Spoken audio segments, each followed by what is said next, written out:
Morning students. पिछले video में हमने नया चैप्टर शुरू किया था जिसका नाम है एनवायरमेंटल इश्यूज, जिसको हिंदी में कहते हैं पर्यावरण के मुद्दे। और आज के वीडियो में हम उसी टॉपिक को थोड़ा सा आगे और बढ़ाएंगे।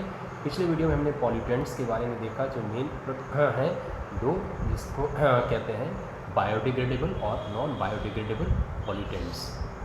आज हम उसी को थोड़ा सा और आगे देखेंगे।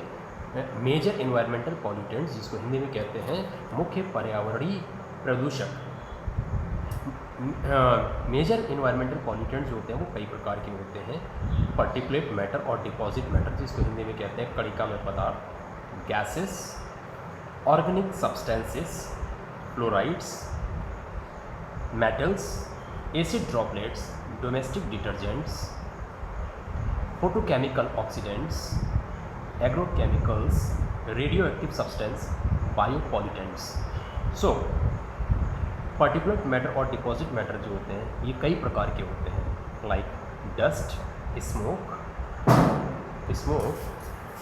ग्रिट में।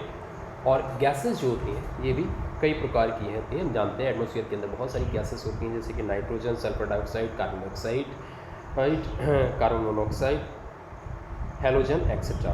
ऑर्गेनिक सब्सटेंस जो होते हैं ये भी कई प्रकार के होते हैं, like ether, acetic acid, benzene etcetera. Fluorides जो होते हैं ये भी कई प्रकार के होते हैं, सिलिकॉन। और मेटल्स की बात करते हैं तो हम लोग जानते हैं कि मेटल्स जो होते हैं वो बहुत प्रकार के होते हैं, जैसे कि लीड, आर्सेनिक, कैडमियम एक्सेट्रा। और एसिड ड्रॉपलेट्स की बात करते हैं तो nitric acid, sulphuric acid etcetera. Domestic detergent जो होते हैं ये कई प्रकार के होते हैं, जिसको हिंदी में कहते हैं घरेलू अपमार्जनक, जैसे कि साबुन, सोडा, सर्फ, पेट्रोल युक्त साबुन, कार्बनिक पदार्थ आदि। नाउ फोटोकेमिकल ऑक्सीडेंट, जिसकी बात हमने शुरू में की थी, ये भी कई प्रकार के होते हैं, like ozone, aldehydes, PAN etcetera. Now agro chemicals की अगर हम बात करते हैं तो एग्रो केमिकल्स जो होते हैं वो कई प्रकार के होते हैं, हर्बिसाइड्स, इंसेक्टिसाइड्स, विडिसाइड्स। ये जो होते हैं खरपतवार को डिस्ट्रॉय करने के काम में आते हैं, लेकिन जब ये अधिक मात्रा में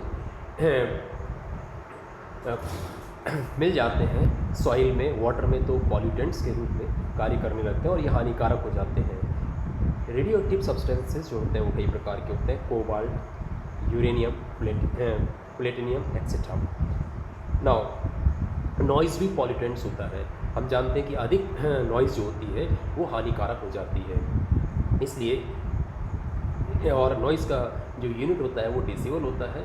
इसके विषय में हम लोग और भी डिटेल में आगे देखेंगे, लेकिन अभी हम लोग बात करते हैं बायोपॉल्यूटेंट्स की। तो बायोपॉल्यूटेंट्स जो होते हैं वो कई प्रकार के होते हैं, जैसे कि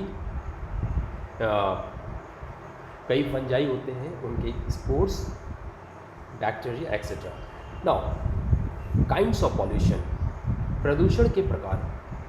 कई प्रकार के प्रदूषण होते हैं, एयर पॉल्यूशन, वायु प्रदूषण जिसको हिंदी में कहते हैं, वाटर पॉल्यूशन जिसको हिंदी में कहते हैं जल प्रदूषण, सॉइल पॉल्यूशन जिसको हिंदी में कहते हैं भू प्रदूषण, रेडियोएक्टिव पॉल्यूशन, साउंड पॉल्यूशन और नॉइज़ पॉल्यूशन, इलेक्ट्रॉनिक पॉल्यूशन। सो ये कुछ प्रकार के प्रदूषण हैं, और इन प्रदूषणों को हम एक एक करके देखेंगे नेक्स्ट क्लास में। एयर पॉल्यूशन के मेजर्स क्या हैं, इसके प्रिवेंटिव मेजर्स क्या क्या होते हैं, वाटर पॉल्यूशन क्या होता है, वाटर पॉल्यूशन के क्या क्या कॉजेस होते हैं और उसका प्रिवेंटिव मेजर्स क्या होते हैं, नॉइज़ पॉल्यूशन क्या होता है, इसके प्रिवेंटिव मेजर्स क्या क्या होते हैं। इन सब चीज़ों को हम एक एक करके डिटेल में देखेंगे नेक्स्ट वीडियो में। और तब तक अगर आपको इन पॉल्यूशन में कोई दिक्कत होती है तो आप पूछ सकते हैं। इस टॉपिक से कोई रिलेटेड चीज़ होती है यहाँ तक जो पढ़ाया गया उसमें अगर कोई दिक्कत होती है तो आप पूछ सकते हैं। नेक्स्ट हम लोग बात करेंगे नेक्स्ट क्लास में। Thank you.